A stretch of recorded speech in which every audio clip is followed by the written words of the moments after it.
Here's everything in the new 2.4 update in as quick of time as I can because there's a lot of content to go through, so I'm just gonna go over it pretty quickly and not waste any of y'all's time, so let's get right onto the video. So of course we have new 5-star and 4-star characters. The 5-star is Shinhei and the 4-star is Yujin. They are both Polearm characters, but Shinhei is Cryo and Yujin is Geo. They are both actually support characters, so I'm glad they're coming out with more support characters instead of main DPS characters, because there's been a lot of main DPS characters out there, so it's finally time to get some more supports. On top of that, the new Lantern Rite event is actually coming back with all new rewards and all new events. There's an event part that you make fireworks with specific firework ingredients and try to make the best fireworks you can. There's another event tab where you rotate a cardboard piece and try to make the shadow look like a familiar object inside of Genshin Impact. And then the last one is you're fighting a water boss. I don't know exactly what's going on there, but you're fighting a water boss and you just have to survive or something. And the new banners coming out in 2.4 are the Shinhei banner, the Xiao Rerun, Ganyu Rerun, and Zhongli Rerun. Xiao will be running alongside Shinhei's banner, and Ganyu and Zhongli are going to be running alongside each other. So spend your power gems wisely or just splurge out if you want to. I don't know, you do you.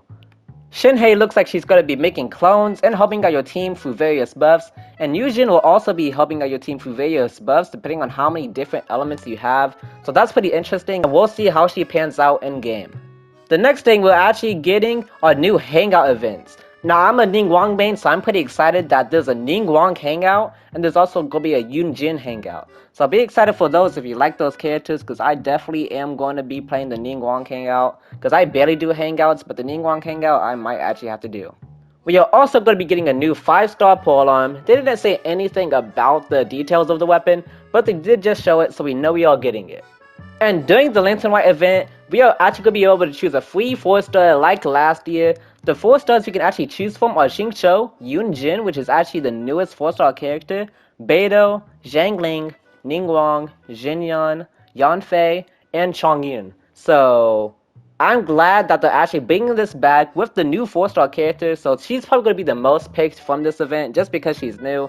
But if you do need any constellations for these characters, I do advise you look at your constellation count and see which one will be the most beneficial for you. Or if you just want a new character, choose a new character. The other thing about the Lantern Rite event is I'm most excited about, there are new skins coming out during the event, and one of them is a free Ningguang skin. I'm a Ningguang main, so when I saw free, I was ecstatic. And there's actually a Keqing skin. Sadly, the Keqing skin isn't free, you will have to buy it, but it is nice that they're bringing back the skins because the last skins were pretty good. I know a lot of people don't like the Jean skin, but you know, it is what it is. And we're also getting the rerun of the May Fortune Find You during the Lantern Rite event. We would get 10 free intertwined fates during just logging onto the game and getting it daily. And onto our little events. One of the little events is that we talk to Timaeus and get some very cool potions from him to help out our team. And then we do little combat challenges, and the more you do, the harder the other ones will be. So depending on how hard the event actually gets, this event could be really fun. So I hope it gets pretty hard.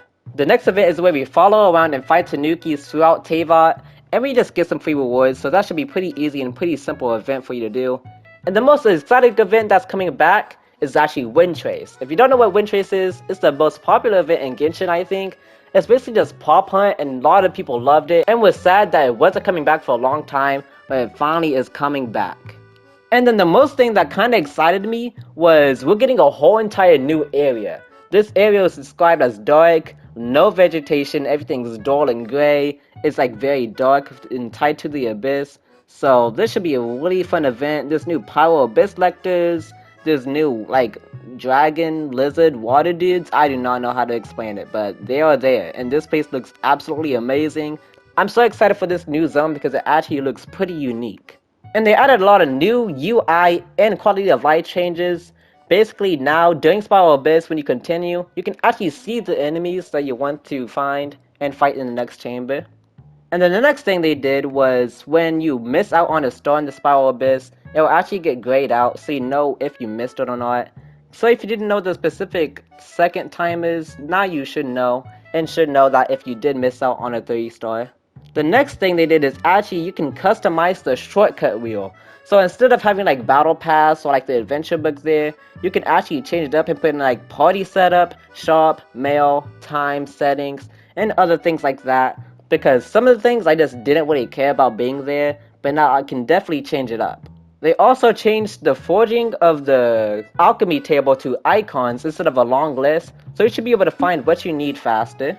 And then lastly, in the Savannah Teapot, you can actually now select and move multiple furnishings at once, so that's a good quality of life change. And also, there's a new furnishing that lets you play music and your Savannah Teapot, so if you want to invite your friends over to your Savannah Teapot and just play some music, now you can. And there we go. That is basically everything new in the Genshin 2.4 live stream. I hope you guys enjoyed this video.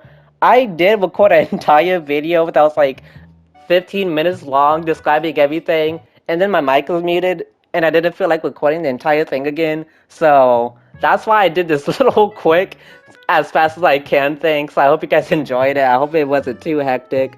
But yeah, it seems like this update is really good. There's new story for the Lantern Ride event, new events that are coming back that people have loved, new characters, new reruns, free rewards. So maybe they are starting to listen to community a little bit more, but we'll see. This is just the first update, so we'll actually just have to wait and see. But yeah, that's it for today's video. I hope you guys didn't mind the little Genshin 2.4 any percent speed run, but that's all for me, and I'll see you guys in the next video. Bye bye bye.